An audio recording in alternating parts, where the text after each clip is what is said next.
Good evening, ladies and gentlemen. It is 6 o'clock. We kind of the last minute sitting down waiting on 6 o'clock to hit, but it finally got here. It is 6 o'clock, time to begin our December 1st meeting.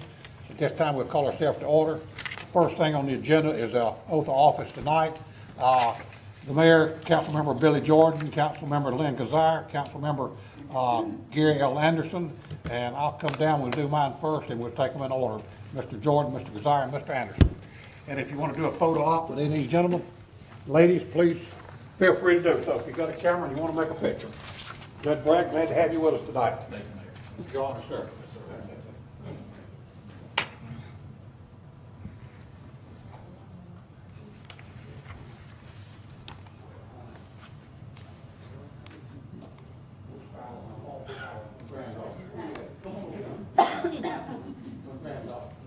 Show you off a little bit. I've got a couple little pretty granddaughters also. They get not here. What about your daughter, Mayor? She's taking pictures. Okay. She was late.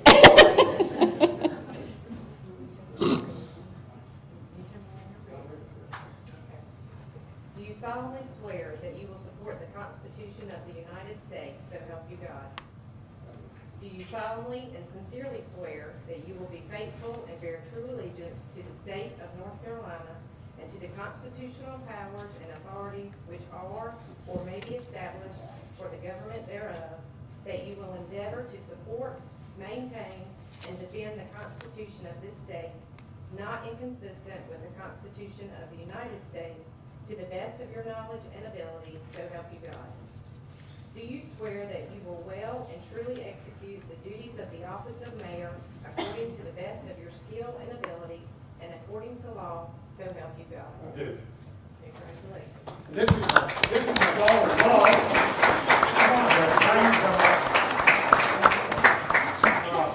My daughter, Deborah, and my son-in-law, Edward. You want to come over, Edward?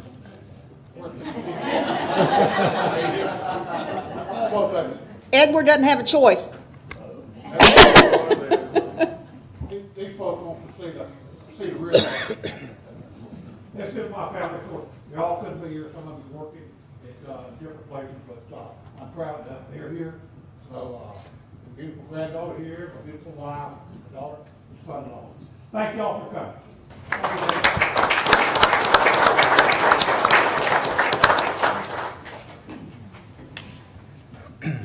Yes, you did.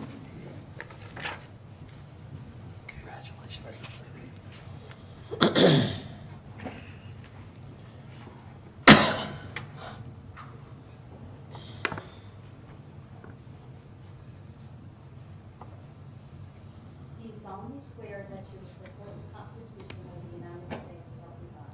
Do you solemnly and sincerely swear that you will be faithful and bear true allegiance to the state of North Carolina and to the constitutional powers and authorities which are or may be established for the government thereof, that you will endeavor to support, maintain, and defend the Constitution of this state, not inconsistent with the Constitution of the United States, to the best of your abilities, so help you God?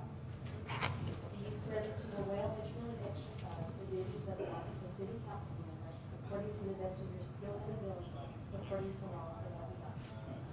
Congratulations.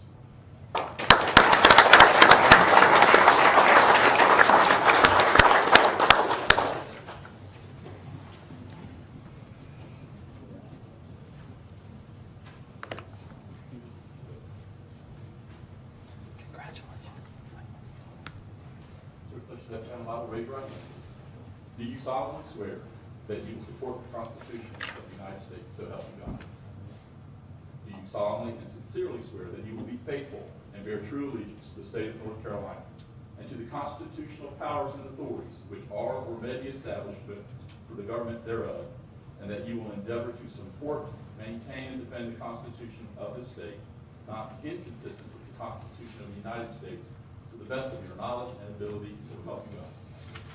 And do you swear that you will well and truly execute the duties of the office of the city council member according to the best of your skill and ability and according to the law, so help you God? Congratulations.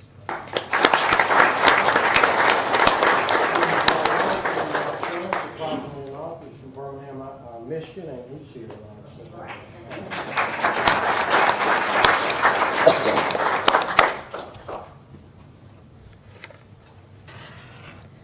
Judge, before you swear Mr. Anderson in, and while he's walking down, if I could, please say a few words. I guess this is my courtroom now, right? In early 2007, while the police department was in the process of becoming nationally accredited, I received a phone call from a lady introducing herself to me as Joy Heath. She explained to me that she was a Monroe native, born and bred in Monroe, who had moved to South Carolina for a short period of time, but now she was back in Monroe with a friend of hers, and they both wanted to be involved in helping the police department through the accreditation process. During that phone call, she talked about her background, experience, and qualifications, and that she wanted to give back to her community by helping the police department. She then talked to me about her friend and how he was also committed to community service and helping others. Joy Heath did not just talk, she went into action. Joy came and brought her friend to the police department to meet with us, to learn how they could help us with our accreditation efforts, and also with helping the police department long term. She introduced her friend to me, and that friend is Gary Anderson. Not only did Joy and Gary buy food and drinks for those officers who worked late hours on the accreditation, but they fed the officers who were working the shifts. In addition to food, they gave us moral support, rallied residents to speak at our hearing. And when our public hearing was held, Gary was one of our speakers, along with Joy, who were in favor of us getting our international accreditation. After we received that accreditation, Joy and Gary worked tirelessly with the officers and their families, opening their home on a regular basis for officers to come over all hours of the night when they needed a break. They had set up an area in their yard with food. They did that especially on holidays when the restaurants were closed. Gary spoke again at our public hearing when we were up for reaccreditation in 2010 and again in 2013. Joy and Gary were supportive of the police department in everything we wanted to do, always volunteering to do whatever was needed. In 2013, Joy Heath wanted to serve Monroe in other ways, so she filed a run for city council. She was on the ballot along with the rest of us that year in 2013. However, shortly after filing for council, she learned that she had stage 4 cancer. She had no time for campaigning because she spent her time in the hospital. Before going to the Board of Elections on election night to see the election returns and to see if I had won, I went to Joy's memorial service. Elder Alston, you did a fantastic job that night. Her friend Gary Anderson developed ties to Union County. He got a job as a school teacher, first at Piedmont High School, and now he's working at Sun Valley High School, where he has been for several years. Wanting to do more and to continue serving, and in a small part, I believe, to pay tribute to Joy, Gary threw his hat in the ring for city council. Gary, like me, came to Monroe and found a home. Gary, Joy's looking down on you. I know she's here with you tonight, and I know she's proud of you. Congratulations. Judge.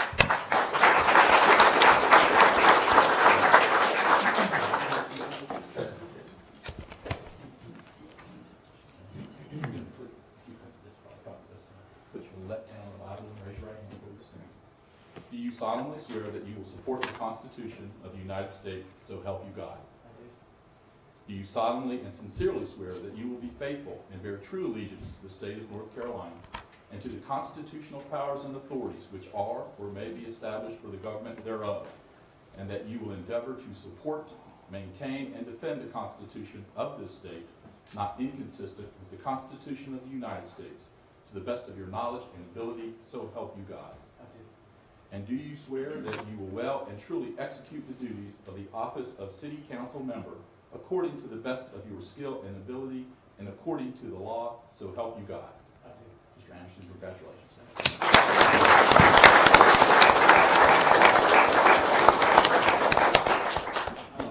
Introduce this pretty lady here. This is Sandra Blanchfield.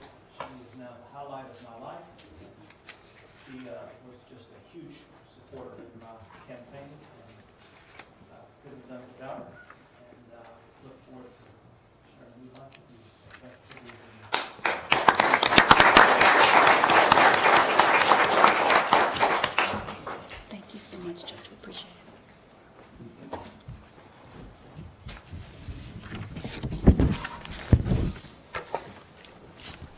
Item 2 on the agenda is election of Mayor Pro Tem.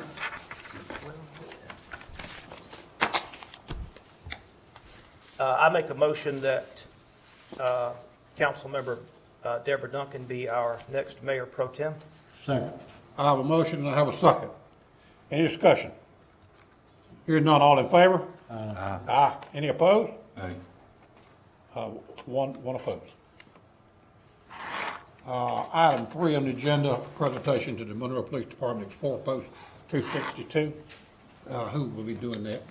Mr. Anderson will. Well, first of all, what first-class looking group that we've got over here in the Police Explorers. And as Councilmember Duncan said, I've certainly been a big supporter of the PD over the years.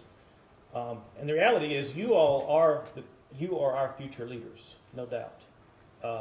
Each of you here could be our next sergeant, our next lieutenant, maybe one day chief. But I think the Police Explorer program is certainly a very valuable part of our community. I commend our chief for the efforts that he puts into that, and to all of the officers that support you all. And so as my first official act, I have a check here for $500 to the Police Explorers, and I think it would be appropriate if I hand that to Seth Green to accept, and I appreciate what all of y'all do. Thank you.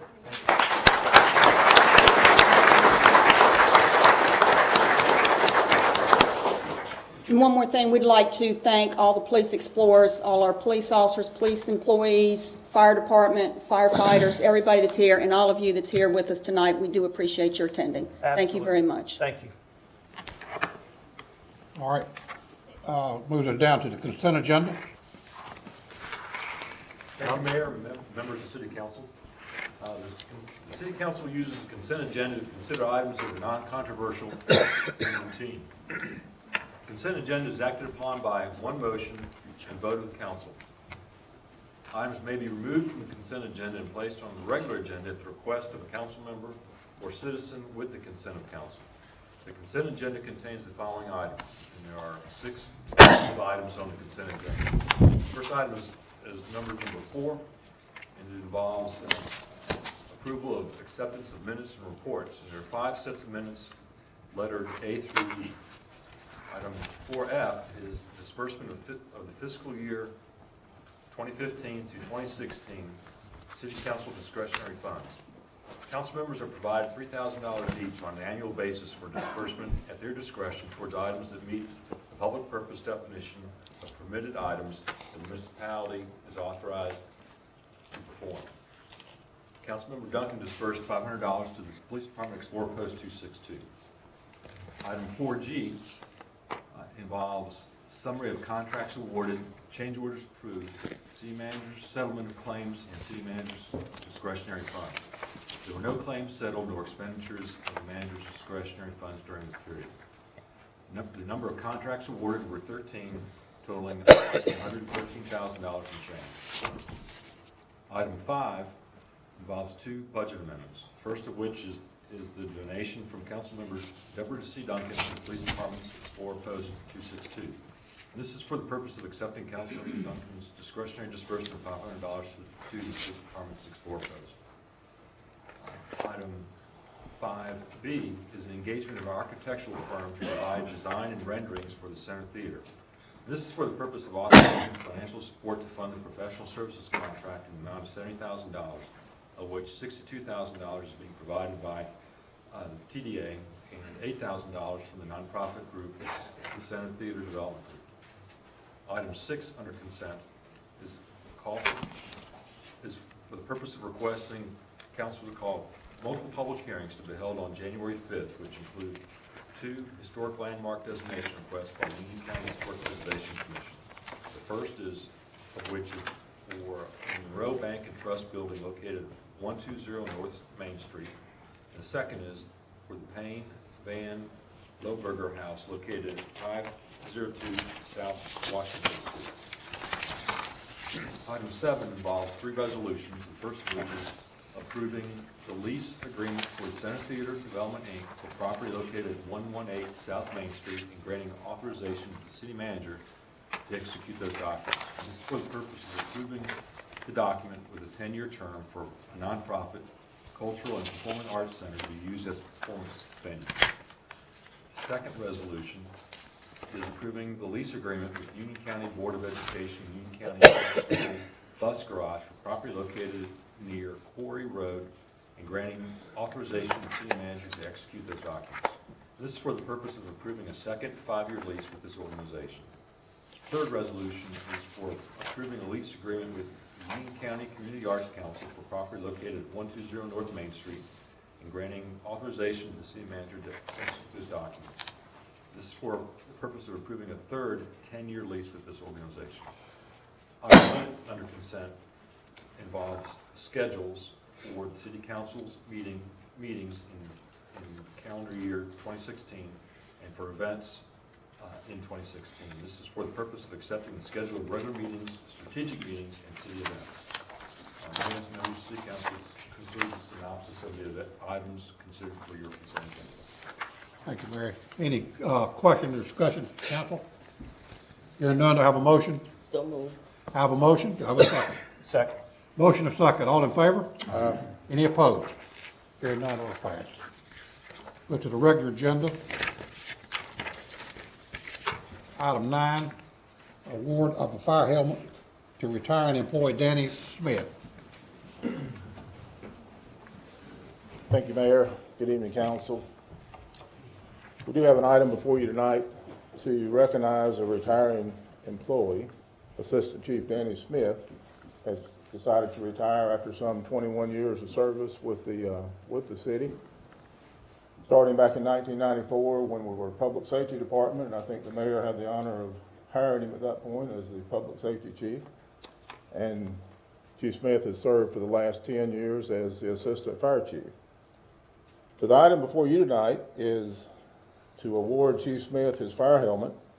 The North Carolina General Statute 168-294.1 authorizes municipalities to award a helmet to a retiring firefighter. So that matters before you, and then we will make the presentation. Do I have a motion? So moved. Have a second? Second. Any questions or discussion? Hearing none, all in favor? Any opposed? Hearing none. Thank you very much, Danny. Ask Chief Smith and the fire team, you want to step up to? You want to hold this? I do have something here I'd like to read to Chief Smith. Because the firefighter's helmet is a very important piece of safety equipment to a firefighter and his family. The helmet provides protection to a firefighter while he's protecting the citizens he serves and keeps him safe so he can return home to his loved ones. However, the firefighter's helmet is much more than a piece of safety equipment. In addition to the protection it provides, a firefighter's helmet is also a sign of honor for our profession and a symbol of pride in the department that a firefighter serves. During your career as a Monroe firefighter, you have conducted yourself in a manner deserving of the honor bestowed upon a firefighter, and you have worn your helmet with pride in the Monroe Fire Department. Additionally, it has provided you with a level of safety as you have protected the citizens of Monroe. The North Carolina General Assembly recognizes the importance and the symbolism of the firefighter's helmet and has enacted General Statute 168-294.1, authorizing municipalities to honor retiring firefighters by awarding them their fire helmet. The Monroe City Council and Monroe Fire Department also recognize this importance and feel it is fitting and proper to honor you by awarding your helmet to you. On behalf of the Mayor and City Council, members of Monroe Fire Department, city staff, and citizens of Monroe, it's my pleasure to present to you your helmet to cherish during your retirement. Please accept this helmet as a token of our appreciation for your dedicated and professional service and as a remembrance of your career with the Monroe Fire Department. I pray that God will richly bless you and your family with a long and happy retirement.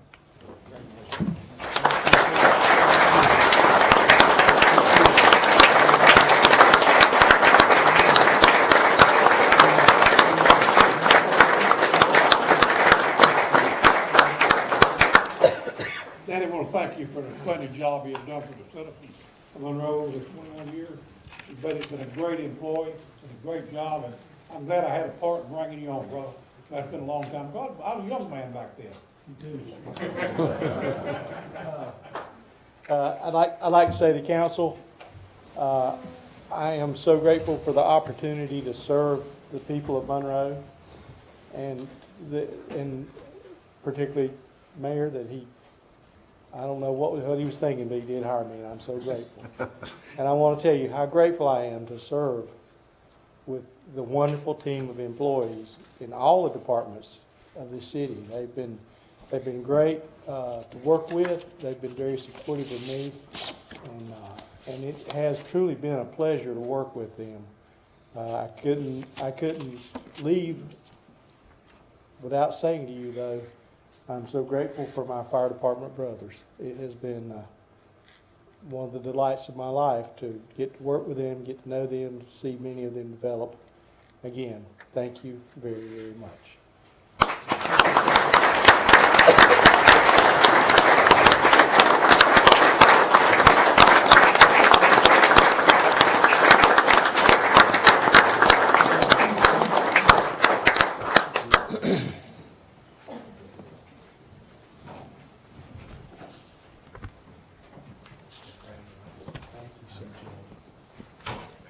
Thank you. Best wishes. Absolutely. Thank you. Enjoy your retirement.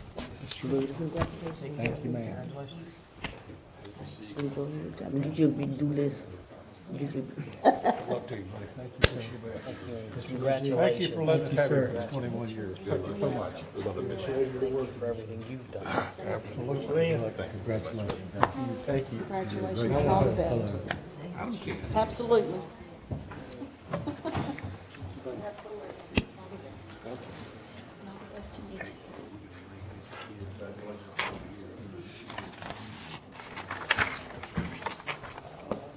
And thank you firefighters for all that you do on a daily basis. We do appreciate it. Thank you. Item 10, presentation of a comprehensive annual financial report for the fiscal year ended June 30, 2015. Good evening, Mayor, Council. I'm Lisa Strickland, the Finance Director for the city, and I'm here tonight. You should have a copy of the annual financial report for the fiscal year ended June 30th, 2015. The report was prepared by our auditors, Martin Stearns and Associates, and it was submitted and accepted by the State Local Government Commission. Tonight, Elsa Watts from Martin Stearns and Associates is here to highlight the results of the annual audit performed on the city's financial records. Welcome, Elsa. Good evening, Mayor, Manager, Council members. On behalf of Martin Stearns and Associates, I'd like to present the city's 2015 audited financial statements. Some audit highlights.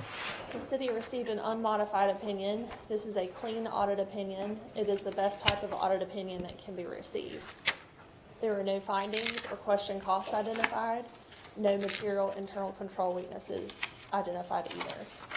We would really like to thank Lisa Strickland and Ashley Ivy, as well as the rest of the finance department. It truly is a pleasure working with them. Anytime we request information from them, they're very well prepared and timely in submitting that information to us. It has been a great opportunity to work with the city of Monroe, and we appreciate the opportunity to work with you in the future.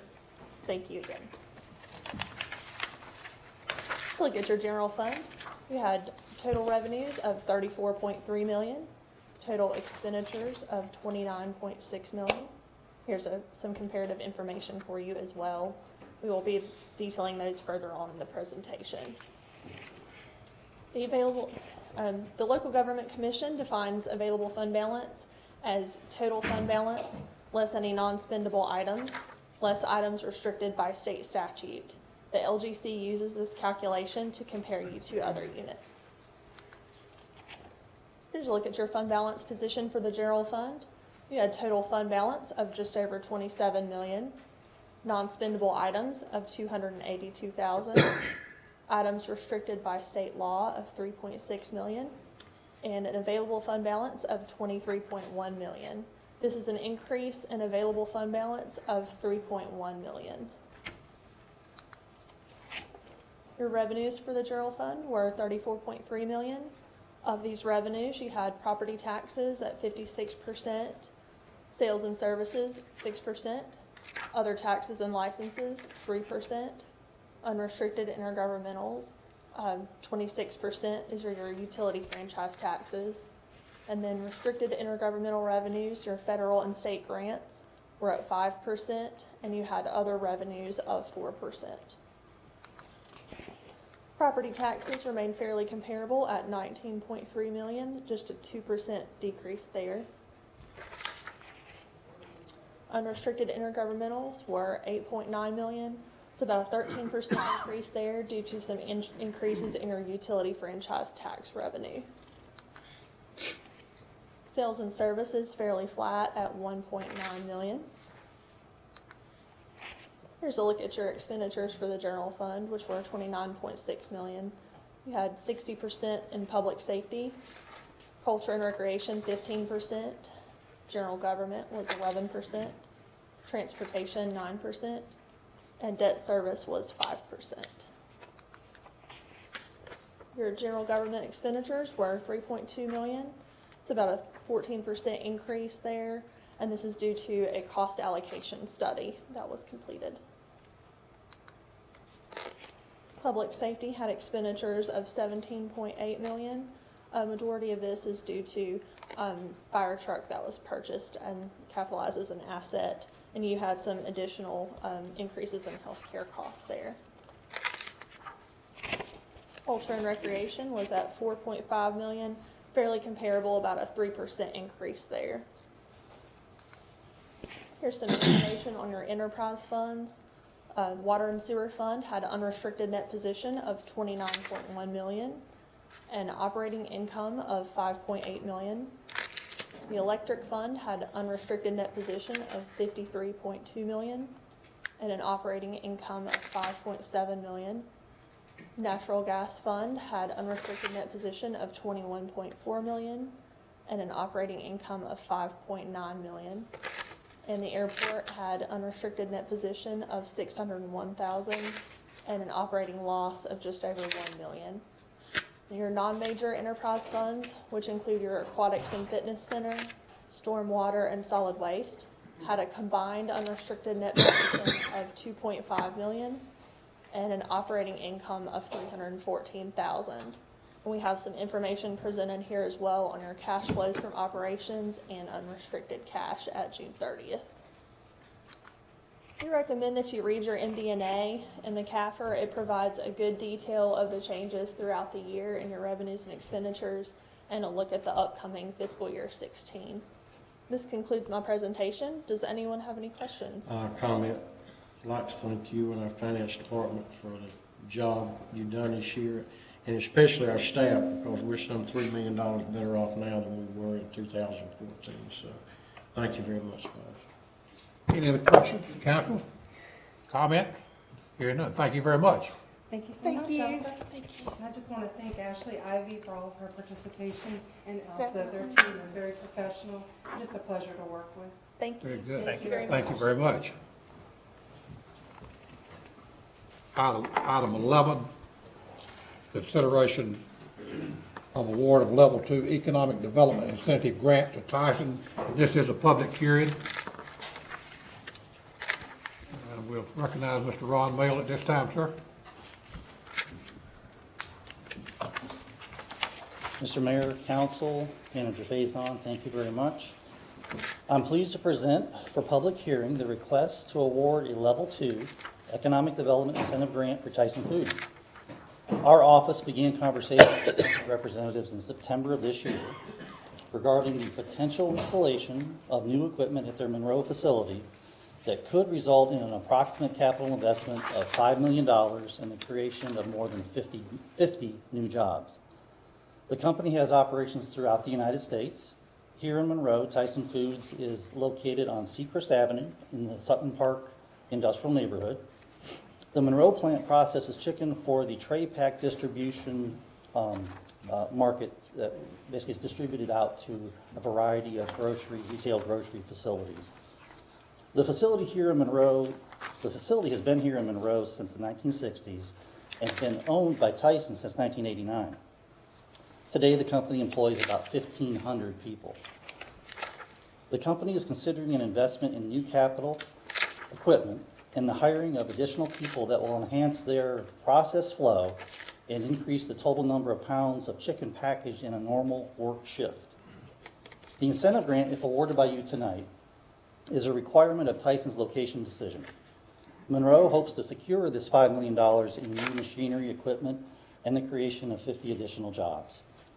The request is for a level 2 grant valued at $110,000 to be paid in 5 annual payments based upon appraised value each year as appraised by the Union County Tax Administration Office.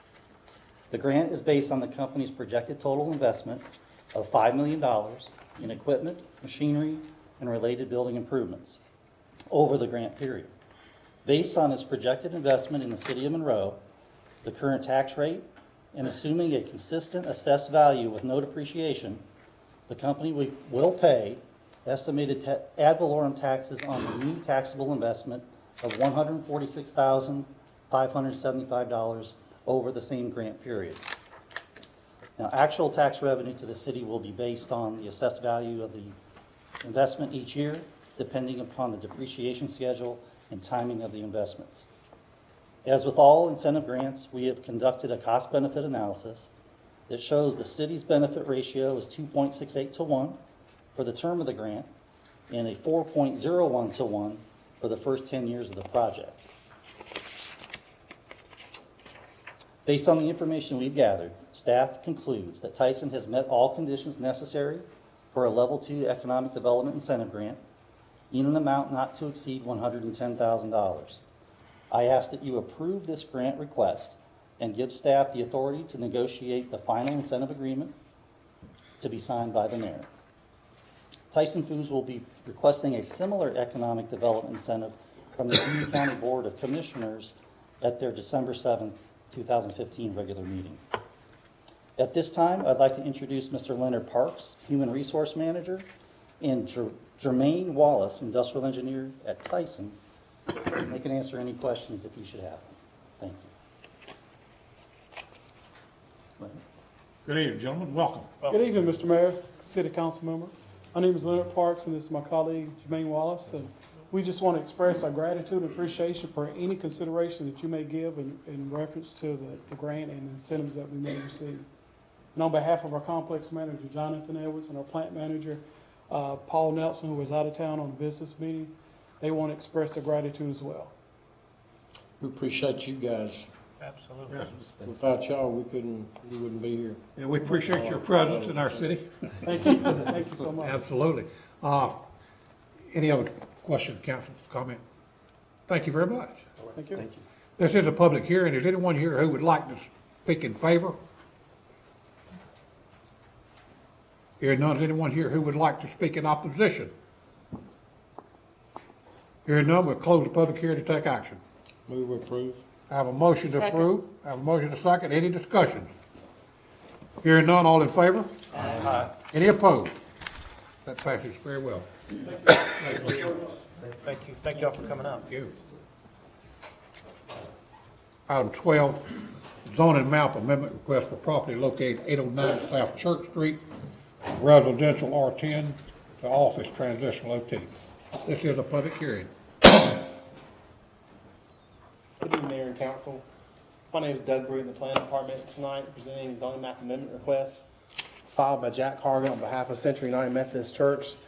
They're requesting to rezone the subject property outlined in blue, located along South Church Street near the intersection of Sunset Drive. They're requesting to rezone the subject property from R10 residential to OT transitional. Subject property is a stated R10. All the surrounding properties are on R10 as well. This is just a general rezone request with no conditions can be placed on the property, and they're wanting to utilize it for some office uses at this time. And the office transitional district does allow them at a later point in time to go back, revert back to residential if they wanted to at some point in time later down the road. I'll be glad to answer any questions, and Jack Hargett of the church is here to answer any questions you have anything like to. There's a resolution in your packet for your consideration also. Any questions for Mr. Britt? Thank you, sir. This is a public hearing. Is anyone here who would like to speak in favor? Hearing none. Anyone here who would like to speak in opposition? Hearing none, we'll close the public hearing to take action. Move to approve. Have a motion, do I have a second? Any discussion? All in favor? Aye. Any opposed? Okay, that passed. Item 13, zoning map amendment request for property located at 1157 Curtis Street. Mr. Doug Britt.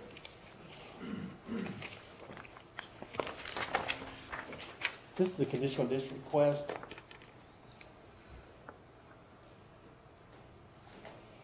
Filed with Mr. Chris Crook for the property located at 1157 Curtis Street. The applicant is requesting to rezone the subject property from GI General Industrial to conditional district batter up, hitting, and pitching facility. Subject property is located on Curtis Street and also backs up to Highway 74.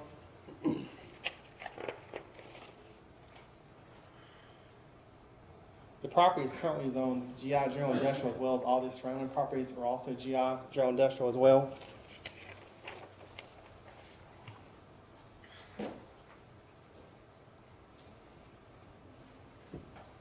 The applicant is requesting a conditional district in order to operate an indoor batting cage facility as well as retain all uses allowed in the GI zoning district.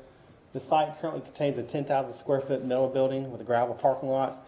The applicant is proposing no changes to the site. Staff believes the request is consistent with the land development plan. Plan board and staff do recommend approval of the resolution in your packet for your consideration. I'll be glad to answer any questions, and the applicant is here as well to answer your questions. Any questions of Mr. Britt? Thank you, sir. There's a public hearing. Anyone here who would like to speak in favor? Anyone here who would like to speak in opposition? Hearing none, we'll close the public and take action. Have a motion. Move with grant the request. Have a motion, do I have a second? Second. Have a motion, a second. All in favor? Aye. Any opposed? Okay, item 13. Passed. Item 14 on the agenda, the zoning map amendment request for property located at 1959 Old Charlotte Highway from conditional district, property conditional district. Mr. Britt.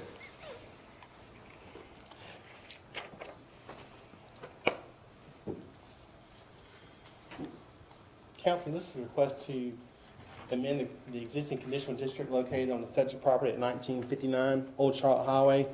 The applicant, Domain Elliott, is requesting to add as far as a nightclub as to allowed uses on the subject property. Subject property is stated is located at 1959 Old Charlotte Highway. It's outlined in blue and located near the intersection of Martin Luther King Jr. Boulevard. The site currently contains the, just as a reference, the Napa Auto Parts store as far as in that strip center.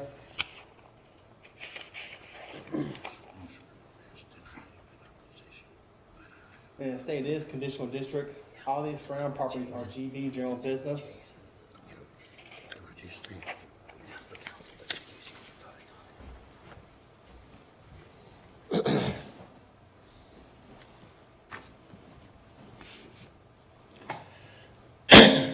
The applicant is proposing to add the use of a nightclub on the subject property. The property back in 2012 was rezoned from general business to conditional district Cushell in order to allow automotive uses to operate at the facility. And what's in there now as far as automotive use, there is a window tinting company that does window tinting and other cosmetic automotive repairs or automotive accessories. Subject property is a total of 2.28 acres. It currently contains an 18,000 square foot building with 59 paved parking spaces. The unit size the applicant is requesting to utilize is a 2,400 square foot suite. That would be on the opposite end of the Napa Auto Parts. This would be on Charlotte Avenue as you're looking at it. Napa Auto Parts is on this side. And the applicant is requested to go into the 2,400 square foot retail suite on the other end of the building. The applicant is proposing, like I said, for a nightclub use with a 2,400 square foot space. The hours of operation will be Tuesday through Saturday with hours from 8 p.m. to 2 a.m. The applicant, as part of his application package submittal, did include an appraisal study. that's included in your packets tonight.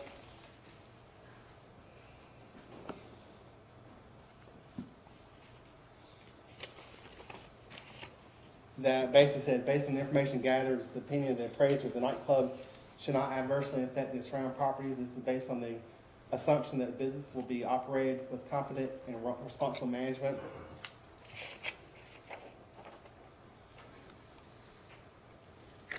This is a photo of the area, and where the proposed uses would be going would be in this area, this street right here. This area to the left is where the window tint place is located.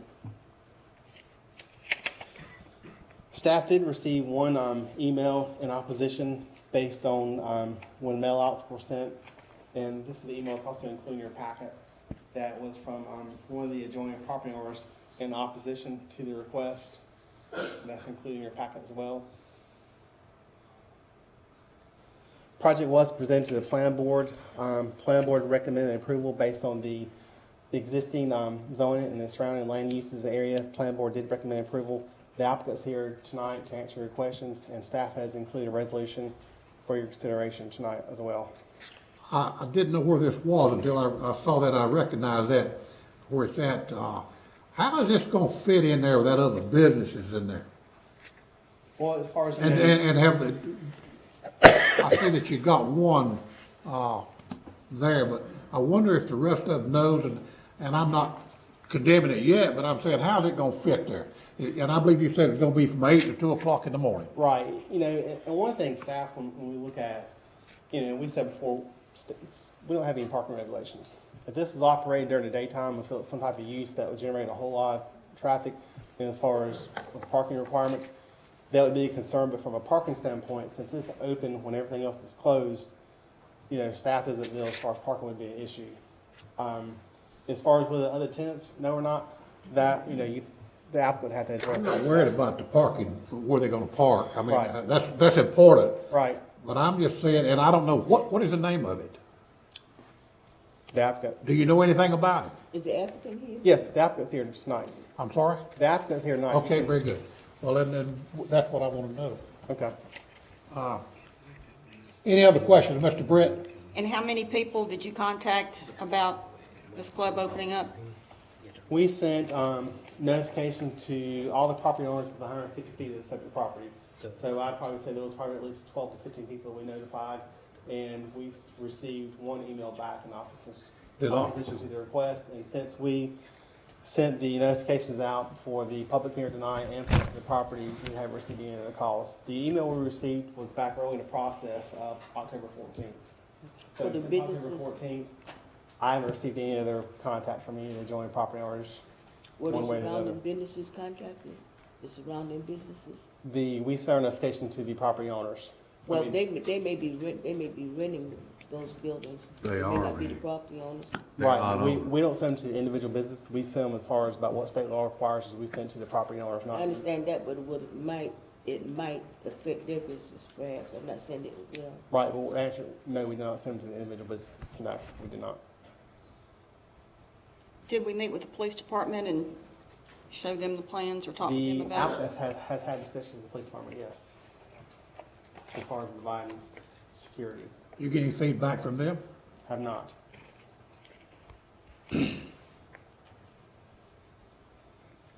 I would be interested in an applicant. Yeah, I'd making love to hear from the applicant. Is any of the officers here that might have been in that meeting? Well, I know, but you got the chief and the assistant chief. I'm sure they know something. Hey, Mayor, No? I have to abstain from voting on this. I have property across the street. Okay. Actually, Mayor, I think what's needed is, instead of him abstaining, is that the council needs to vote on his request to excuse him from voting on Make a this. motion that the council Thank you, sir. is out. Second. I have a motion, Mr. Jordan, second. All in favor? Aye. You excuse, Thank you, Mr. Kazar. Ms. Duncan, you was asked a question from somebody. No, Salute asked if somebody asked about who they spoke with in the police Well, I was department. wondering if any, I see assistant chief back there. Do you know anything? Did you have privilege to be in that meeting? Yeah. Okay, very good. Beth, do you know anything? Captain? No, ma'am. So come up here and tell us who you met with at the police department. I mean, if captains and the chief don't know about it. Good evening, council members. Officer. Good evening. My name is Domain Elliott. I am the applicant. It was not I know you have questions about the meeting with the police. It was not a formal meeting. It was more of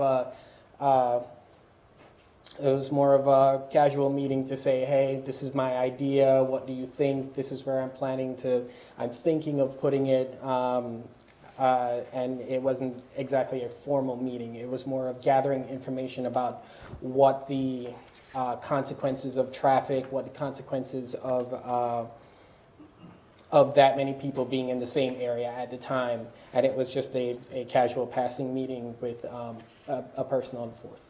Do you have other businesses in other city? I have spoken to some of the business owners around. They have no opposed to it. Their opposition was more of what time would I be opening up and would I be disturbing their business while they're doing it? No, I'm not opening up to disturb their business because it's essential that this business operate in a time where, because of the layout of parking and also the layout of the businesses around, being that there is a doctor's office, insurance, there's other businesses that require quiet and not that much traffic in the area. I'm not going to be open anytime before any of the other businesses are closed. Do you have another business in another city, another club? Or is this your first event? Do I have? No, I moved here from Jamaica. I've been managing nightclubs in Jamaica, large restaurant chains, Margaritaville, and that has a club component to it.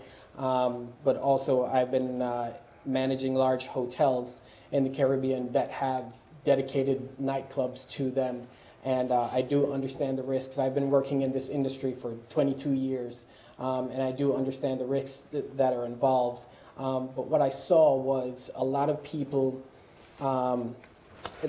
the environment that is promoted to them, be it the biker clubs, and it's just the stigma that's around them. A lot of people will not go to them. I said to my friends where I work, I said, hey, where do you guys go to karaoke? Where do you guys go to dance?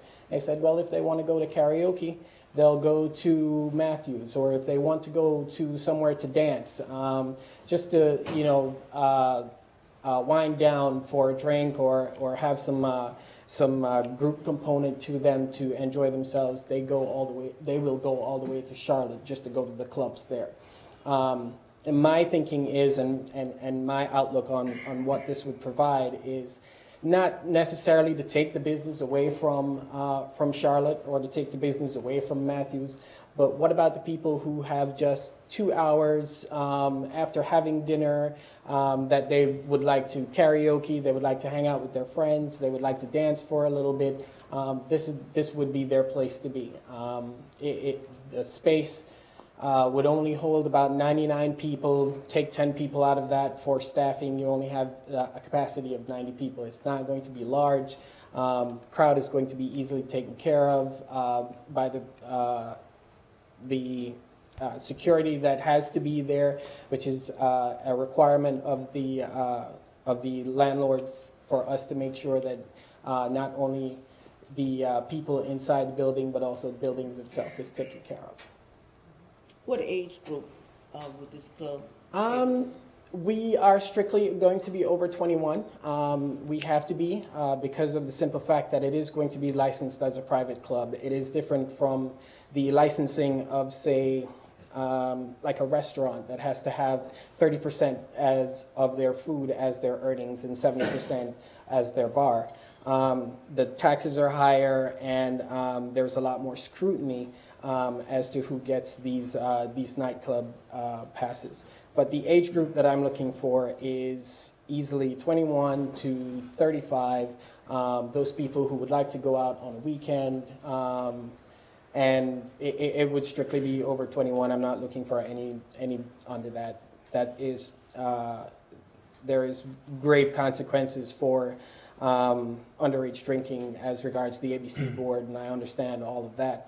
I've gone through numerous courses since I've been in Monroe of what the ABC board actually requires for people who hold liquor license. So it will be 21 to 35.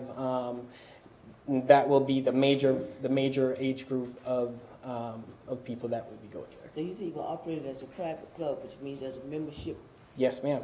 I already have my infrastructure in place, actually at my house that I've tested.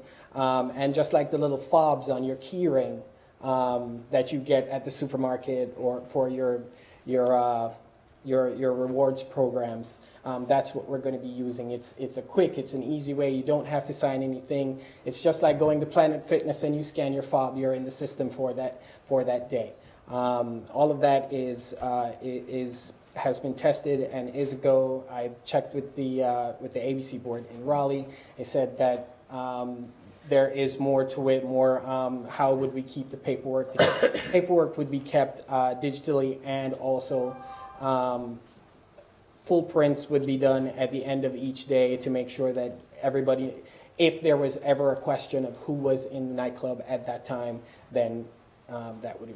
And I just like to let everybody know that the stigma as it regards nightclub, that's not what I'm looking for. I'm looking for once you have entertainment and you have alcohol, it has to be a nightclub and is defined as a nightclub. I'm just looking for a nice place where people can come, they can sit, they can enjoy, they can, they can sing, they can enjoy themselves with groups, and it's really just an event place rather than, say, a nightclub. So once you get capacity of 99 members, does it close off then? The law is as it is. The building is not sprinkled, and once you are not sprinkled, you can only allow 99 people inside wherever you are. It doesn't matter how big the building is. It's decided one of two ways. It's decided either by the amount of seats that you put in there, which would be in the form of a restaurant, or it's decided by the amount of square footage that you have. We were in a larger building, but then when it came down to the fact of speaking to the city, and Doug was very, Doug and Chris, Karen, right. They were very, very helpful in having me understand how the city views what the requirements are for the amount of people. So we had to move from 4,000 square feet down to 2,600 square feet, or however amount that is, just to make sure that we are in line with what the city requires. So now that we've found the perfect building, it is just for us to get the right permits and to start. Now, are you serving food, did you say? No, ma'am. That is an expansion idea that I'm working on, but not for right now. For right now, it is just to open up the entertainment venue, and then I think I'm going to get a couple of food trucks or something like that to park outside, because there is not enough space to do a kitchen inside of the building. And that would require a lot of drilling through the wall, which is expressed by the landlord. They don't want to have that going on in their building. Mayor, I'd like to ask that we table this and send it either to public safety, and let's do a little bit more research on this. I'd like to get some input from not only the police, but maybe others from the surrounding area, 150 feet, I think, and we didn't really get any response, but just one email. I think we need to do a little bit more checking on that, and I'd like to send it to public safety. And if I could just add to that, if it goes to public safety, one of the things I'd be interested in is what's the management strategy to make sure that you all are handling the crowd and making sure they behave appropriately versus our police department having to tie up resources to come and manage that crowd. So that would be something I'd be interested in hearing, possibly at a later date if we table it. I think that's important to know that you've got a plan in place to keep it an upscale venue, and that you all manage the crowd, so that, our police department doesn't have to tie up resources. Absolutely. To manage. That's a very huge concern of mine also, because there are, as I said, there are grave consequences to opening a spot like this, and it is with a lot of consultation with my wife and others in my family that I've decided to go ahead with asking the city to approve this. After 22 years in the business, you get along with understanding what crowds are going to be like at certain levels. First of all, it's the training of the people around you. It's the training of the security staff to understand the people that are not only inside the building but are around the building. It is the staff who, by the requirements of my investors, have to be TIP certified, which is the training program for alcohol awareness. Well, one of. They have to be TIP certified. There's going to be already, I have cameras and video recording equipment, but also it's mainly the education of the people that we allow in our establishment. And when you get to this point, it is not just trying to get people in through the door, it is trying to get the right people in through the door and making sure that the people that come in understand their responsibility not only to drink responsibly, but our responsibility to them to make sure that they drink responsibly, they enjoy themselves, and they are safe within the confines of it. And not only just the safe within the confines of it, but to be safe on their way there and on their way home. Mayor, I have a motion on the floor. I have a motion. Do I have a second? Point of order. I'm sorry. This is for the attorney. Should we allow the public hearing to move forward, and then if there's a motion to table it at that time, what happens to the public hearing if we stop it before we've heard all comments? If you stop the public hearing as a result of the motion that has not yet been seconded, and if it is approved, then when this comes back to council, you will probably need to hold the public hearing, because if you stop the public hearing, you've not completed it. So if the members that wish to table it would like the public hearing to continue, and then once that's closed, make that particular motion, that will eliminate the need for a public hearing to be resumed at a later date.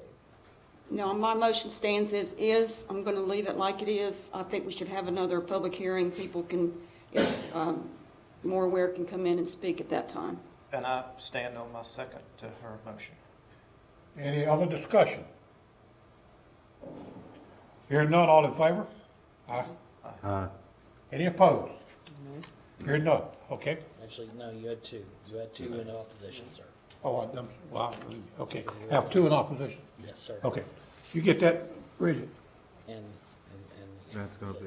so it'd be 4-2, yes. Okay, yeah, she got that, okay. All right, so this will go back to the, Ms. Duncan, you wanted to go back to public safety? Public safety. Okay. All right, we'll come back up at a later date, sir. And the good thing about it going to public safety is we would ultimately have our fire chief and our police chief there that should be able to weigh in on the decision as well. Okay. Thank you. Thank you, sir. Item 15, discussion of council discretionary travel budget for the remainder of the year. With the change in the makeup of city council subsequent to the October election, staff wanted to initiate a discussion about the balance of the city council discretionary and travel funds for the remainder of 2016. Today, the council elected Mayor Pro Tem Duncan, and we welcomed a new member of council, and both of these positions, travel and discretionary fund allocations, need to be assigned or increased. Typically for travel, the mayor gets an allocation of $6,000, the mayor pro tem $5,000, and all the council members are $4,000, and discretionary funds are $3,000 per member, regardless of the position held. At this time, the vacated seat on council had no discretionary funds remaining. However, there was a balance of $5,000 in travel funds remaining. We've proposed some options for your consideration, but, by all means, you can, change that and do whatever combination you would like.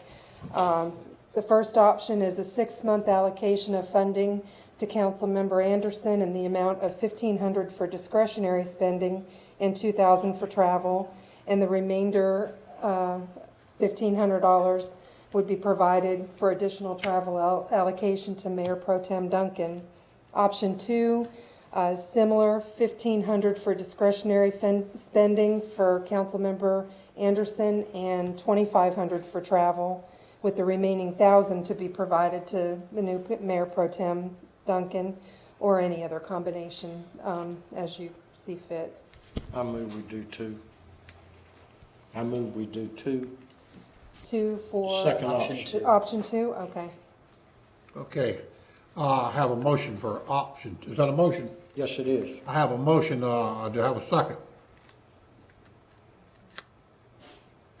Second. I have a motion and a second. Any discussion? Hearing none, all in favor? Aye. Any opposed? Okay, Thank you. thank you. This time, item 16 is the public comment period. Is anyone here who would like to address the council? You have one, sir. Yes, sir, I'll recognize you at this time, sir. I didn't know if you had anybody else on the list. No, sir, I don't. You will give your name and address for the recording, sir. Thank you. My name's Keith Olive, and I live at 701 Lancaster Avenue. I know you guys tabled the motion tonight, but I just want to pose a couple of questions about the issue that was just in the public hearing. That road, regardless, has a large amount of traffic going both ways from Charlotte and back, not just during the day, but at night too. It's very hard to get out of that parking lot at any time. Not to mention the fact that right down the road is a stoplight that you've got people coming from all directions going 4 ways. Plus you have a lot of people that come that way to go to the malls, to go to Lowe's, to go to Kmart. A lot of traffic in there, and you've got people coming out of there between 8 and 2 in the morning. Now, people are obviously probably aren't going to be shopping at 2 in the morning, but there might be people. And you got people that have been drinking. So you got a large congested area in there, a lot of traffic, no traffic control whatsoever. And that was the one question, just for you guys to consider when it goes to public safety. The other one is 99 people in this building, no sprinklers, and you've got, and the other, the guy says, well, we're only going to operate between 8 and 2. Is there anything anywhere that says he can't change his hours later on once he opens the business? Now all of a sudden he's operating from 6, 5 when the major traffic's in there. Those are the things I wanted to present, because I may not be able to get to the public safety meeting, but those are the issues that I think need to come up and need to be seriously. And the last one is, this is an industrial area. It's a shopping area for industrial people. If you put one nightclub in there, let's just say somebody right down the road doesn't want to put another one in, and another one in. And the next thing you know, you got a strip of nightclubs running down that one street, and they don't belong there. So that's mine. Thank you very much. Appreciate your input. Anyone else who'd like to address the council? Hearing none, we'll close it. This time we're go into closed session. I have someone to make a motion for going to closed session. If you do, please read the statement. All right, I'll make a motion. We go into closed session.